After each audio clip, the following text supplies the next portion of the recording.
Okay, I just wanted to make a quick intro to the video today because I wanted to explain some of the decisions I had made and why it's a little bit different than the ones in the past. This is the first Lord of the Rings reading that I'm using my binaural microphone, and I wanted to think of a way to do that in a way that was interesting.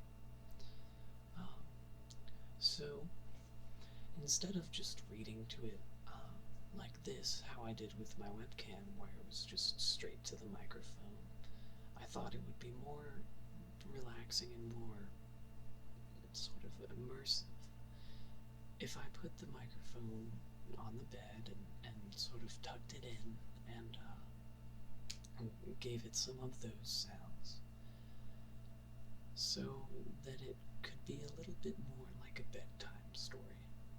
So let me know how you guys enjoy that and if that's more relaxing. And also let me know if you'd prefer a more straightforward way of doing it. I know it's more to one side because I was reading from the side of the bed. But let me know what you think of it in the comments section, and I'll do my best to do what's relaxing and what works for y'all. And I hope you enjoy the video. Thank you.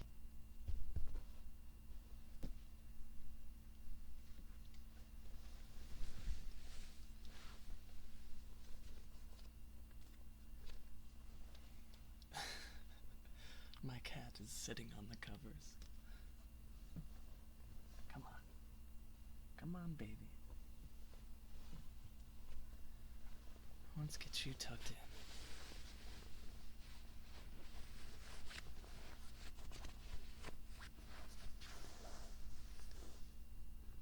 You might be able to hear the purring.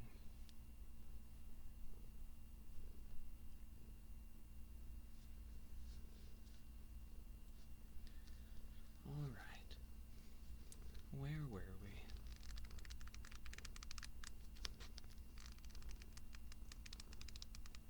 Somewhere in here we are. Chapter 5. A Conspiracy Unmasked. Now, we had better get home ourselves, said Mary.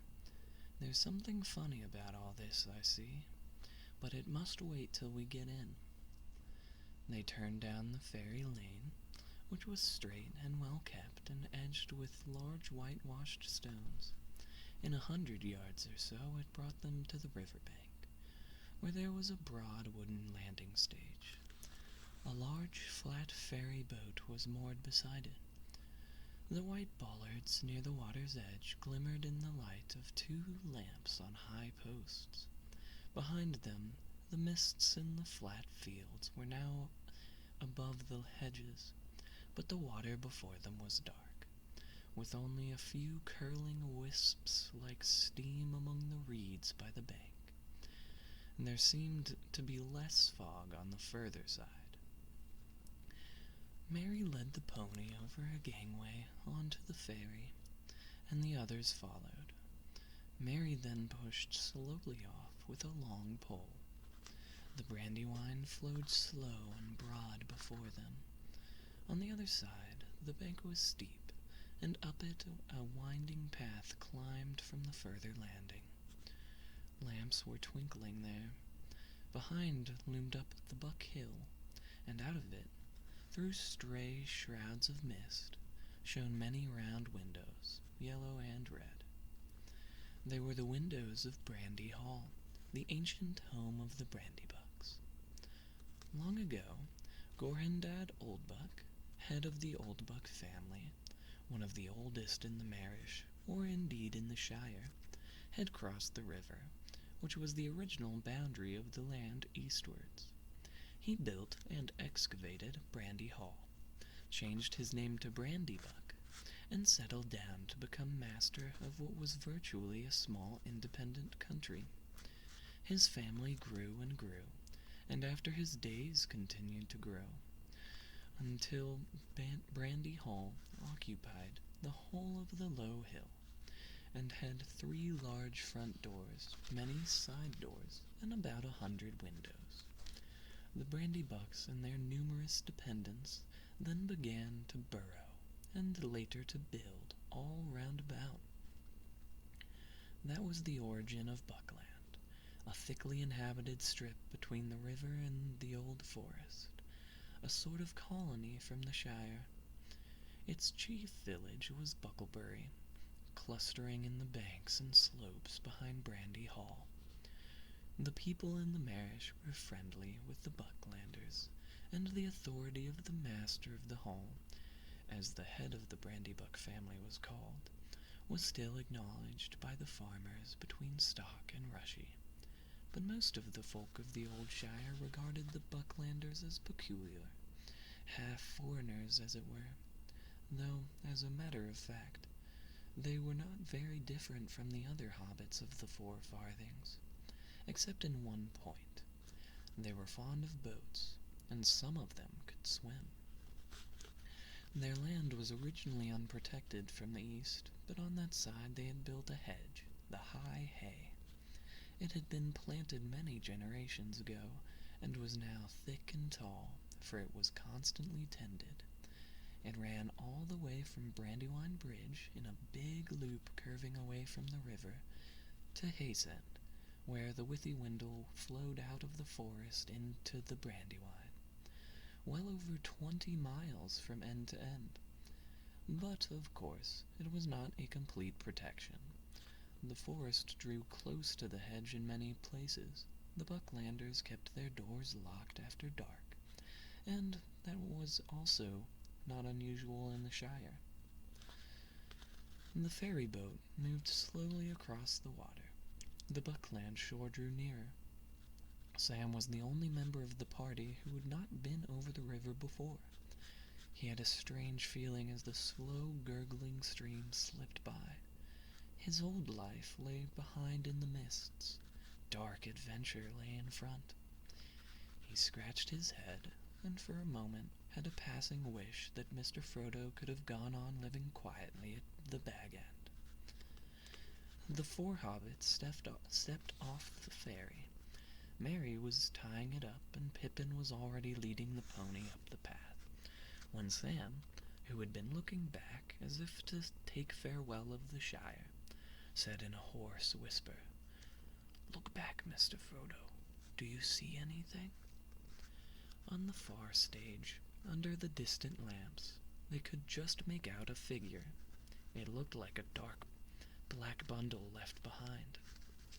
But as they looked, it seemed to move and sway this way and that, as if searching the ground. Then it crawled or went crouching back into the gloom beyond the lamps. "What in the Shire is that?" exclaimed Merry. "Something that is following us," said Frodo. "But don't ask any more now. Let's get away at once." They hurried up the path to the top of the bank, but when they looked back, the far shore was shrouded in mist, and nothing could be seen. "Thank goodness you don't keep any boats on the west bank," said Frodo. "Can horses cross the river?" "They can go 20 miles north to Brandywine Bridge, or they might swim," answered Merry, "though I never heard of any horse swimming the Brandywine. But what have horses to do with it?" "I'll tell you later. Let's get indoors, and then we can talk." "All right. You and Pippin know your way, so I'll just ride on and tell Fatty Bolger that you are coming. We'll see about supper and things." "We had our supper early with Farmer Maggot," said Frodo, "but we could do with another." "You shall have it. Give me that basket," said Merry, and rode ahead into the darkness. It was some distance from the Brandywine to Frodo's new house at Crickhollow. They passed Buck Hill and Brandy Hall on their left, and on the outskirts of Bucklebury struck the main road of Buckland that ran south from the bridge. Half a mile northward along this, they came to a lane opening on their right. This they followed for a couple of miles as it climbed up and down into the country. At last they came to a narrow gate in a thick hedge. Nothing could be seen of the house in the dark. It stood back from the lane in the middle of a wide circle of lawn surrounded by a belt of low trees inside the outer hedge. Frodo had chosen it because it stood in an out-of-the-way corner of the country, and there were no other dwellings close by. You could get in and out without being noticed. It had been built a long while before by the Brandybucks for the use of guests, or members of the family that wished to escape from the crowded life of Brandy Hall for a time. It was an old-fashioned, countrified house, as much like a hobbit hole as possible. It was long and low, with no upper story, and it had a roof of turf, round windows, and a large round door. As they walked up the green path from the gate, no light was visible. The windows were dark and shuttered. Frodo knocked on the door, and Fatty Bulger opened it. A friendly light streamed out.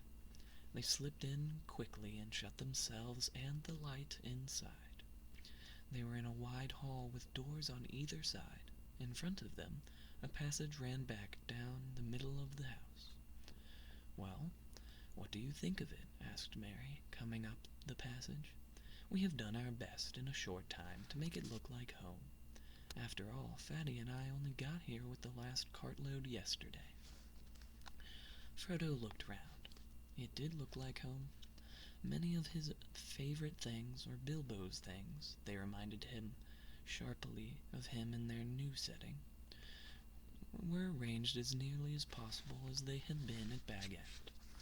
It was a pleasant, comfortable, welcoming place, and he found himself wishing that he was really coming here to settle down in quiet retirement.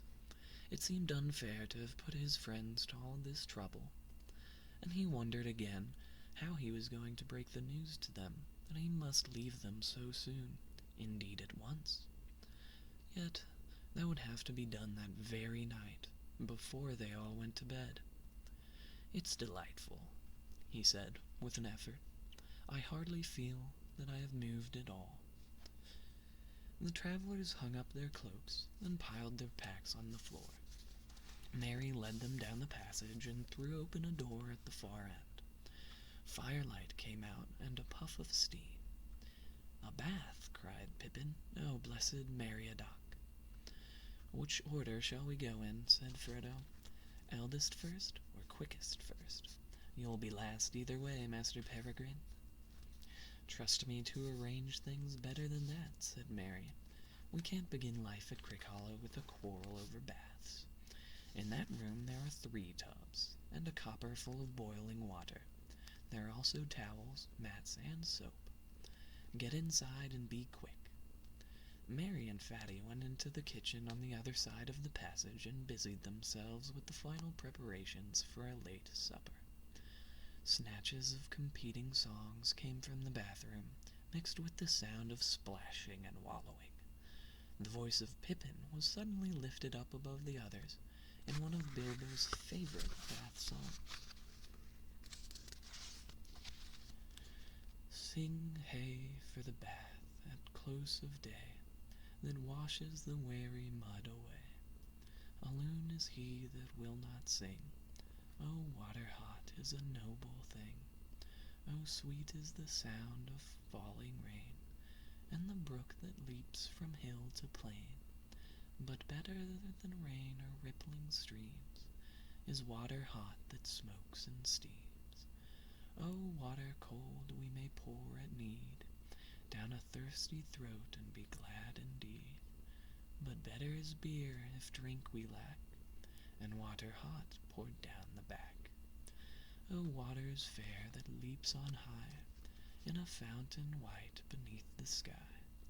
But never did fountain sound so sweet as splashing hot water with my feet."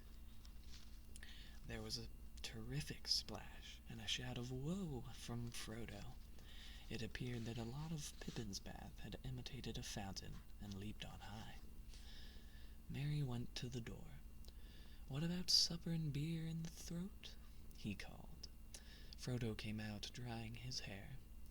"There's so much water in the air that I'm coming into the kitchen to finish," he said. "Ah, lawks," said Merry, looking in. The stone floor was swimming. "You ought to mop all that up before you get anything to eat, Peregrine," he said. "Hurry up, or we shan't wait for you." They had supper in the kitchen, on a table near the fire. "I suppose you three won't want mushrooms again," said Fredegar, without much hope. "Yes, we shall," cried Pippin. "They're mine," said Frodo, "given to me by Mrs. Maggot, a queen among farmers' wives. Take your greedy hands away, and I'll serve them." Hobbits have a passion for mushrooms, surpassing even the greediest likings of big people, a fact which partly explains young Frodo's long expeditions to the renowned fields of the Marish, and the wrath of the injured Maggot. On this occasion there was plenty for all, even according to Hobbit standards. There were also many other things to follow, and when they had finished, even Fatty Bulger heaved a sigh of content. They pushed back the table and drew chairs round the fire. "We'll clear up later," said Merry. "Now tell me all about it. I guess that you have been having adventures, which was not quite fair without me. I want a full account, and most of all, I want to know what was the matter with old Maggot, and why he spoke to me like that. He sounded almost as if he was scared, if that is possible." "We have all been scared," said Pippin, after a pause, in which Frodo stared at the fire and did not speak. "You would have been too, if you had been chased for 2 days by black riders." "And what are they?" "Black figures riding on black horses," answered Pippin. "If Frodo won't talk, I will tell you the whole tale from the beginning." He then gave a full account of their journey from the time when they left Hobbiton. Sam gave various supporting nods and exclamations. Frodo remained silent. "I should think you were making it all up," said Merry, "if I had not seen that black shape on the landing stage, and heard the queer sound in Maggot's voice. What do you make of it all, Frodo?" "Cousin Frodo has been very close," said Pippin, "but the time has come for him to open out. So far we have been given nothing more to go on than Farmer Maggot's guess that it has something to do with old Bilbo's treasure." "That was only a guess," said Frodo hastily. "Maggot does not know anything." "Old Maggot is a shrewd fellow," said Merry. "A lot goes on behind his round face that does not come out in his talk. I've heard that he used to go into the old forest at one time, and he has the reputation of knowing a good many strange things. But you can at least tell us, Frodo, whether you think his guess good or bad." "I think," answered Frodo slowly, "that it was a good guess, as far as it goes. There is a connection with Bilbo's old adventures, and the writers are looking, or perhaps one ought to say searching, for him or for me. I also fear, if you want to know, that it is no joke at all, and that I am not safe here or anywhere else." He looked round at the windows and the walls, as if he was afraid they would suddenly give way. The others looked at him in silence, and exchanged meaning glances among themselves. "It's coming out in a minute," whispered Pippin to Merry. Merry nodded. "Well," said Frodo at last, sitting up and straightening his back, as if he had made a decision, "I can't keep it dark any longer. I have got something to tell you all, but I don't know quite how to begin." "I think I could help you," said Merry quietly, "by telling you some of it myself." "What do you mean?" said Frodo, looking at him anxiously. "Just this, my dear old Frodo. You are miserable because you don't know how to say goodbye. You meant to leave the Shire, of course, but danger has come on you sooner than you expected, and now you are making up your mind to go at once. And you don't want to. We are very sorry for you." Frodo opened his mouth and shut it again. His look of surprise was so comical that they laughed. "Dear old Frodo," said Pippin. "Do you really think you had thrown dust in all of our eyes? You have not been nearly careful or clever enough for that. You have obviously been planning to go and saying farewell to all your haunts all this year since April. We have constantly heard you muttering, 'Shall I ever look into that valley again, I wonder?' and things like that, and pretending that you had come to the end of your money, and actually selling your beloved Bag End to those Sackville Bagginses, and all those close talks with Gandalf." "Good heavens," said Frodo. "I thought I had been both careful and clever. I don't know what Gandalf would say. Is all the Shire discussing my departure, then?" "Oh, no," said Merry. "Don't worry about that. The secret won't keep for long, of course, but at present it is, I think, only known to us conspirators. After all, you must remember that we know you well, and are often with you. We can usually guess what you are thinking. I knew Bilbo, too. To tell you the truth, I had been watching you rather closely ever since he left. I thought you would go after him sooner or later. Indeed, I expected you to go sooner, and lately we have been very anxious. We have been terrified that you might give us the slip and go off suddenly, all on your own like he did. Ever since this spring we have kept our eyes open and done a good deal of planning on our own account. You are not going to escape so easily." "But I must go," said Frodo.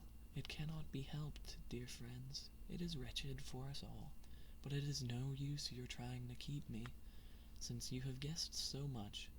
Please help me, and do not hinder me."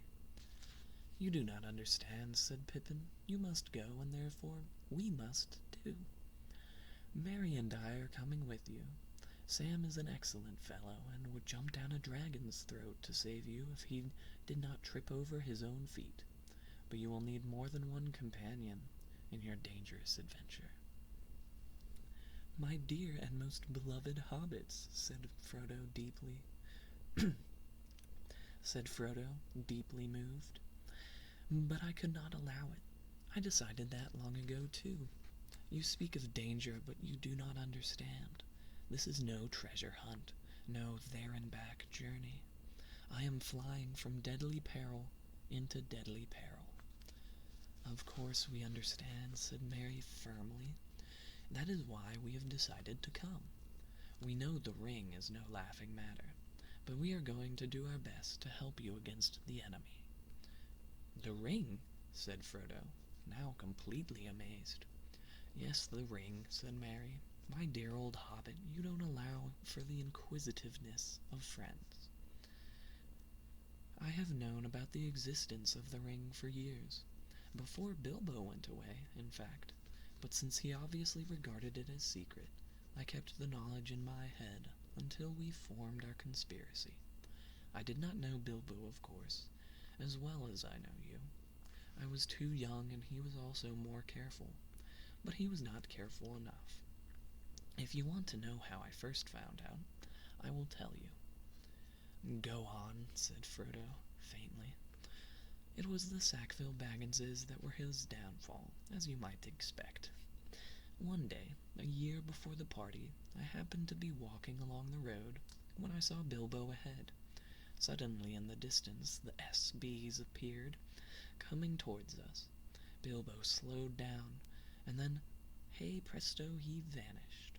I was so startled that I hardly had the wits to hide myself in a more ordinary fashion, but I got through the hedge and walked along the field inside.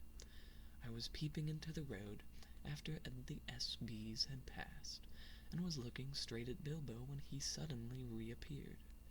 I caught a glint of gold as he put something back into his trouser pocket. After that, I kept my eyes open, In fact, I confess that I spied. But you must admit that it was very intriguing that I was only in my teens. I must be the only one in the Shire besides you, Frodo, that has ever seen the old fellow's secret book. You have read his book? Cried Frodo. Good heavens above, is nothing safe? Not too safe, I should say, said Merry, but I have only had one rapid glance, and that was difficult to get. He never left the book about. I wonder what became of it. I should like another look. Have you got it, Frodo? No, it was not at Bag End. He must have taken it away. Well, as I was saying, Merry proceeded, I kept my knowledge to myself till this spring when things got serious. Then we formed our conspiracy, and as we were serious too, and meant business, we have not been so scrupulous. You are not a very easy nut to crack, and Gandalf is worse. But if you want to be introduced to our chief investigator, I can produce him. Where is he? Said Frodo, looking round as if he expected a masked and sinister figure to come out of a cupboard.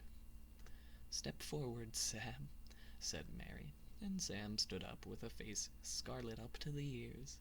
Here's our collector of information, and he collected a lot, I can tell you, before he was finally caught. After which I may say he seemed to regard himself as on parole and dried up. Sam, cried Frodo, feeling that amazement could go no further, and quite unable to decide whether he felt angry, amused, relieved, or merely foolish. Yes, sir, said Sam, begging your pardon, sir, but I meant no wrong to you, Mr. Frodo, nor to Mr. Gandalf, for that matter. He has some sense, mind you, and when you said, go alone, he said, no, take someone as you can trust. But it does not seem that I can trust anyone, said Frodo. Sam looked at him unhappily. It all depends on what you want, put in Merry. You can trust us to stick to you through thick and thin to the bitter end, and you can trust us to keep any secret of yours closer than you keep it yourself. But you cannot trust us to let you face trouble alone and go off without a word. We are your friends, Frodo. Anyway, there it is. We know most of what Gandalf has told you. We know a good deal about the ring. We are horribly afraid, but we are coming with you. We're following you like hounds. And after all, sir, added Sam, you did ought to take the elves' advice. Gildor said you should take them as was willing, and you can't deny it. I don't deny it, said Frodo, looking at Sam, who was now grinning. I don't deny it, but I'll never believe you are sleeping again, whether you snore or not. I shall kick you hard to make sure. You are a set of deceitful scoundrels, he said, turning to the others. But bless you, he laughed, getting up and waving his arms. I give in. I will take Gildor's advice. If the danger were not so dark, I should dance for joy. Even so, I cannot help feeling happy, happier than I have felt for a long time. I had dreaded this evening. Good, that's settled. 3 cheers for Captain Frodo and company, they shouted, and they danced round him. Merry and Pippin began a song, which they had apparently got ready for the occasion. It was made on the model of the dwarf song that started Bilbo on his adventure long ago, and went to the same tune. Farewell we call to hearth and hall, though wind may blow and rain may fall, we must away ere break of day, far over wood and mountain tall, to Rivendell where elves yet dwell, in glades beneath the misty fell. Through moor and waste we ride in haste, and whither then we cannot tell. With foes ahead, behind us dread, beneath the sky shall be our bed, until at last our toil be past, our journey done, our errand sped. We must away, we ride before the break of day." "Very good," said Frodo. "But in that case, there are a lot of things to do before we go to bed, under a roof, for tonight at any rate." "Oh, that was poetry," said Pippin. "Do you really mean to start before the break of day?" "I don't know," answered Frodo. "I fear those Black Riders, and I am sure it is unsafe to stay in one place long, especially in a place to which it is known I was going. Also, Gildor advised me not to wait, but I should very much like to see Gandalf. I could see that even Gildor was disturbed when he heard that Gandalf had never appeared. It really depends on two things. How soon could the riders get to Bucklebury, and how soon could we get off? It will take a good deal of preparation." "The answer to the second question," said Merry, "is that we could get off in an hour. I have prepared practically everything. There are 6 ponies in a stable across the fields. Stores and tackle are all packed, except for a few extra clothes and the perishable food." "It seems to have been a very efficient conspiracy," said Frodo. "But what about the Black Riders? Would it be safe to wait one day for Gandalf?" "That all depends on what you think the riders would do if they found you here," answered Merry. "They could have reached here by now, of course, if they were not stopped at the North Gate, where the hedge runs down to the river bank, just this side of the bridge. The gate guards would not let them through by night, though they might break through. Even in the daylight, they would try to keep them out, I think, at any rate, until they got a message through to the master of the hall, for they would not like the look of the riders, and would certainly be frightened by them.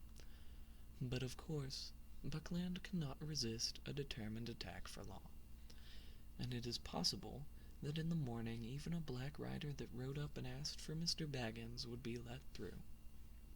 It is pretty generally known that you are coming back to live at Crickhollow."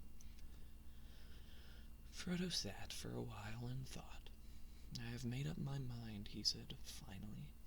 "I am starting tomorrow as soon as it is light, but I am not going by road. It would be safer to wait here than that. If I go through the North Gate, my departure from Buckland will be known at once, instead of being secret for several days at least, as it might be. And what is more, the bridge and the east road near the borders will certainly be watched, whether any rider gets into Buckland or not. We don't know how many there are, but there are at least 2 and possibly more. And the only thing to do is to go off in a quite unexpected direction." "But that can only mean going into the old forest," said Fredegar, horrified. "You can't be thinking of doing that. It is quite as dangerous as Black Riders." "Not quite," said Merry. "It sounds very desperate, but I believe Frodo is right. It is the only way of getting off without being followed at once. With luck, we might get a considerable start." "But you won't have any luck in the old forest," objected Fredegar. "No one ever has luck in there. You'll get lost. People don't go in there." "Oh, yes, they do," said Merry. "The Brandybucks go in, occasionally when the fit takes them. We have a private entrance. Frodo went in once, long ago. I have been in several times. Usually in daylight, of course, when the trees are sleepy and fairly quiet." "Well, do as you think best," said Fredegar. "I am more afraid of the old forest than of anything I know about. The stories about it are a nightmare, but my vote hardly counts, as I am not going on the journey. Still, I am very glad someone is stopping behind who can tell Gandalf what you have done, when he turns up, as I am sure he will before long." Fond as he was of Frodo, Fatty Bulger had no desire to leave the Shire, nor to see what lay outside it. His family came from East Farthing, from Budgeford and Bridgefields, in fact. But he had never been over the Brandywine Bridge. His task, according to the original plans of the conspirators, was to stay behind and deal with inquisitive folk, and to keep up as long as possible the pretense that Mr. Baggins was still living at Crickhollow. He had even brought along some old clothes of Frodo's to help him in playing the part. They little thought how dangerous that part might prove. "Excellent," said Frodo, when he understood the plan. "We could not have left any message behind for Gandalf otherwise. I don't know whether these riders can read or not, of course, but I should not have dared to risk a written message in case they got in and searched the house. But if Fatty is willing to hold the fort, and I can be sure of Gandalf knowing the way we have gone, that decides me. I am going into the old forest first thing tomorrow." "Well, that's that," said Pippin. "On the whole, I would rather have our job than Fatty's, waiting here till black riders come." "You wait till you are well inside the forest," said Fredegar. "You'll wish you were back here with me before this time tomorrow." "It's no good arguing about it any more," said Merry. "We have still got to tidy up and put the finishing touches to the packing before we get to bed. I shall call you all before the break of day." When at last he had got to bed, Frodo could not sleep for some time. His legs ached. He was glad that he was riding in the morning. Eventually, he fell into a vague dream in which he seemed to be looking out of a high window over a dark sea of tangled trees. Down below, among the roots, there was the sound of creatures crawling and snuffling. He felt sure they would smell him out sooner or later. Then he heard a noise in the distance. At first, he thought it was a great wind coming over the leaves of the forest. Then he knew that it was not leaves, but the sound of the sea far off, a sound he had never heard in waking life, though it had often troubled his dreams. Suddenly he found he was out in the open. There were no trees after all. He was on a dark heath, and there was a strange salt smell in the air. Looking up, he saw before him a tall white tower, standing alone on a high ridge. A great desire came over him to climb the tower and see the sea. He started to struggle up the ridge towards the tower, but suddenly a light came in the sky, and there was a noise of thunder.